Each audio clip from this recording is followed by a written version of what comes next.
Principle number 5 is called the number 3 pencil principle.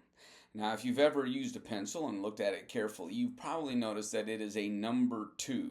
And pencils have a variety of numbers and letters based upon the content of graphite and clay in it. So the harder the lead, the lighter the line, and the darker the lead, the lower the number, I believe is the way it goes. So it's like number 4, number 3, number 2, H, B, etc. and so on. So darker, darker, darker, darker. The higher the number, the lighter the color. So we normally use a number 2, which creates a line that most of us are used to. A number 3 is a lighter line.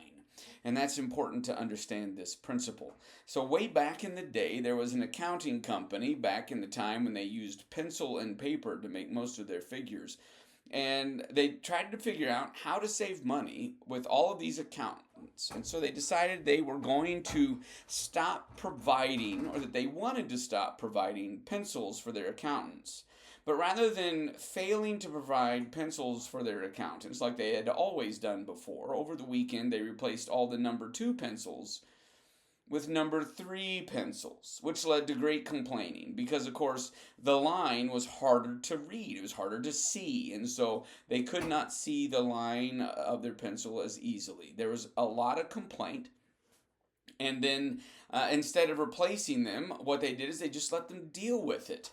And the accountants, not wanting to deal with the number 3 pencils, brought number 2 pencils from home.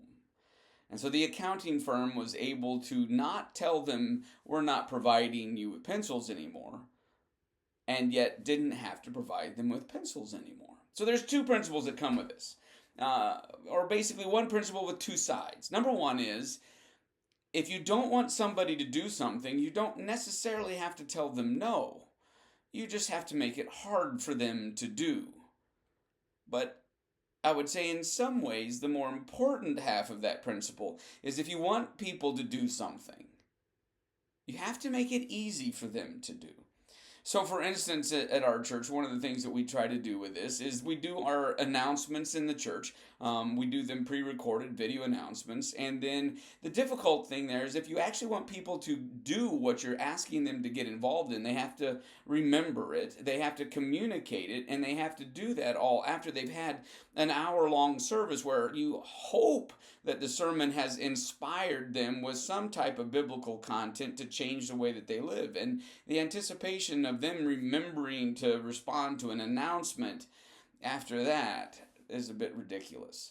And so you want to make it easy for them. And so we have a time in the service where a communication book gets passed, and all they have to do is write down the thing they're wanting to do or participate in. And if they do that, we take over from there. So instead of telling them, if you would like to do X, remember to speak to person Y after the service, in which they'd have to remember it. They'd have to then know who person Y is. They would then have to locate and find person Y. And so you're making it hard for them to do. It's a number 3 pencil. So if you don't want them to do something, you can make it difficult on them organizationally. And organizations do this in all sorts of different ways. They will make a lot of regulations so that they will let you do something, but you have to jump through all these hoops to get it done. Like, you can certainly do it, but you have to have approval from your superior, and you have to have applied for it 3 weeks ahead of time in writing, etc. and so on. So if you want to keep them from doing something, just make it difficult. People will avoid things that are difficult. Now, the other benefit to this is, if instead of wanting people to not do something, you only want the people that are highly motivated to do something, then you can follow that number 3 pencil principle once again. Make it to where there's some hoops to jump through, they have to overcome some obstacles, and then the cream will rise to the top. So that is the number 3 pencil principle. If you want them to do something, make it easy.